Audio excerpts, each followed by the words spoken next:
এক্ষুনি সাবধান হয়ে যান। তাছাড়া আপনার গোপন ফটো ভিডিও যে কোনো সময় যে কারো কাছে চলে যেতে পারে।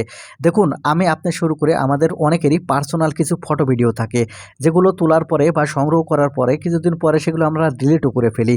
কিন্তু সেগুলো স্থায়ীভাবে ডিলিট না হয়ে আনসেভ ফাইলে থেকে যায়। আপনাদের গুগলের যে আনসেভ ফাইল রয়েছে সেই আনসেভ ফাইলে থেকে যায়। সেগুলো আনসেভ ফাইল থেকে যেকোনো সময় কিন্তু লিকেজ হয়ে অন্যর কাছে চলে যেতে পারে। তাই এই ভিডিওটিতে আমি আপনাদের দেখাতে চলেছি আপনার গোপন ভিডিও অন্যর কাছে যাওয়ার আগে কিভাবে সেটা আপনারা পার্মানেন্টলি ডিলিট করবেন। তো মূল ভিডিওতে যাওয়ার আগে আপনার কাছে ছোট্ট একটা রিকোয়েস্ট করব, শুধু ভিডিওটিতে একটা লাইক দিয়ে দেবেন আর ভিডিওটি শেয়ার করে রাখবেন, কারণ আপনার একটি শেয়ারের মাধ্যমে অনেকে উপকৃত হতে পারে। তাই আপনার গোপন ফটো ভিডিওগুলো পার্মানেন্টলি ভাবে ডিলিট করার জন্য আপনারা সর্বপ্রথম আপনাদের মোবাইলে যে গুগল ক্রোম ব্রাউজারটি আছে, এখন এখান থেকে গুগল ক্রোম ব্রাউজারটি ওপেন করবেন। গুগল ক্রোম ব্রাউজারটি ওপেন করার পর এখানে যে সার্চ বার পাবেন, এই সার্চ বারের উপর ক্লিক করবেন। সার্চ বারের উপর ক্লিক করার পর এখান থেকে ফটোস গুগল এটা লিখে আপনারা সার্চ করবেন। এখানে অবশ্যই ফটোস গুগল এটা লিখে আপনারা সার্চ করবেন। সার্চ করলে এখানে আপনারা যে দেখতে পাবেন যে লিঙ্ক চলে আসবে, এই প্রথম যে ওয়েবসাইটটি আছে আমি মার্ক করে দেখে দিচ্ছি, আপনারা এই ওয়েবসাইটে প্রবেশ করবেন। আপনি যখন এই ওয়েবসাইটে প্রবেশ করবেন আপনাকে এরকম ইন্টারফেসে নিয়ে আসবে। এখন এখান থেকে আপনারা লক্ষ্য করলে বাম দিকে উপরে লক্ষ্য করলে এখানে আপনি দেখতে পাবেন 3 লাইন অপশান। আপনি জাস্ট এই 3 লাইন অপশানের উপর ক্লিক করবেন। 3 লাইন অপশানের উপর ক্লিক করলে আপনি এরকম ইন্টারফেস দেখতে পাবেন। এখন এখান থেকে আপনারা আবার উপরে লক্ষ্য করলে দেখতে পাবেন এখানে একটি প্রোফাইল আইকন। আপনি জাস্ট এই প্রোফাইল আইকনের উপর ক্লিক করবেন। যখনই এখান থেকে প্রোফাইল আইকনের উপর ক্লিক করবেন আপনার ফোনে যে কয়েকটা জিমেল অ্যাকাউন্ট আছে সবগুলো কিন্তু চলে আসবে। এখন এখান থেকে আপনাকে প্রত্যেকটি জিমেল অ্যাকাউন্ট কিন্তু চেক করতে হবে, যে জিমেল অ্যাকাউন্টে আমার আছে ছবি বা ফটো ভিডিও আছে। সেজন্য এখান থেকে জিমেল অ্যাকাউন্টটি সিলেক্ট করবেন।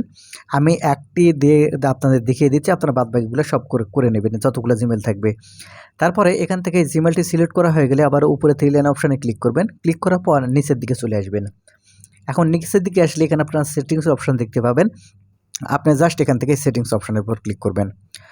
সেটিংস অপশানের উপর ক্লিক করার পরে এরকম ইন্টারফেস নিয়ে আসবে। আপনারা একটু স্ক্রল করে নিচের দিকে চলে আসবেন। আসলে এখানে আপনার সাজেশন নামের একটি এখান থেকে অপশান খুঁজে বের করবেন। তারপর এখান থেকে নিচের দিকে দেখতে পাবেন একটি অ্যারো বাটন।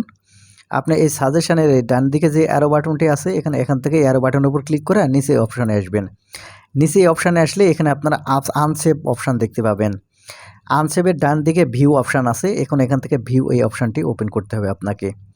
ডান দিকে যে ভিউ অপশানটি দেখতে পাবেন, জাস্ট এখান থেকে ভিউ এই অপশানের উপর ক্লিক করবেন। ক্লিক করার সাথে সাথে আপনার যেগুলো ফটো ভিডিও যেগুলো আপনার ডিলিট করে ফেলেছিলেন সেগুলো কিন্তু পার্মানেন্টলি ডিলিট না হয়ে সেগুলো কিন্তু এখানে রয়ে গেছে। আপনাকে এখন এখান থেকে এই ফটো ভিডিওগুলো ডিলিট করতে হবে যদি আপনি পার্মানেন্ট ডিলিট করতে চান। তাহলে সেজন্য আপনাকে এই ডিলিট করার জন্য উপরে দেখেন, আপনার লক্ষ্য করলে এখানে আপনার এখানে নিচের দিকে যেটা আছে সেভ বাটন, এখানে সেভ করতে পারবেন। আর উপরে ডিলিট বাটন আছে, 3 ডট পয়েন্ট আছে, 3 ডট পয়েন্টের উপর ক্লিক করবেন। 3 ডট পয়েন্টের উপর ক্লিক করলে উপরে এখানে আপনারা দেখতে পাবেন ডিলিট পার্মানেন্টলি। আপনি এখন এখান থেকে ডিলিট পার্মানেন্টলি এই অপশানের উপর ক্লিক করার সাথে সাথে এই ফটোটি একেবারে আপনার ফোন থেকে পার্মানেন্টলি ডিলিট হয়ে যাবে। এক্ষেত্রে আপনার এই ফটো ভিডিও লিকেজ হওয়ার কোনো সম্ভাবনাই থাকবে না। তো বন্ধুরা, এই ছিল আজকের ভিডিওটি। ধন্যবাদ ভিডিওটি দেখার জন্য।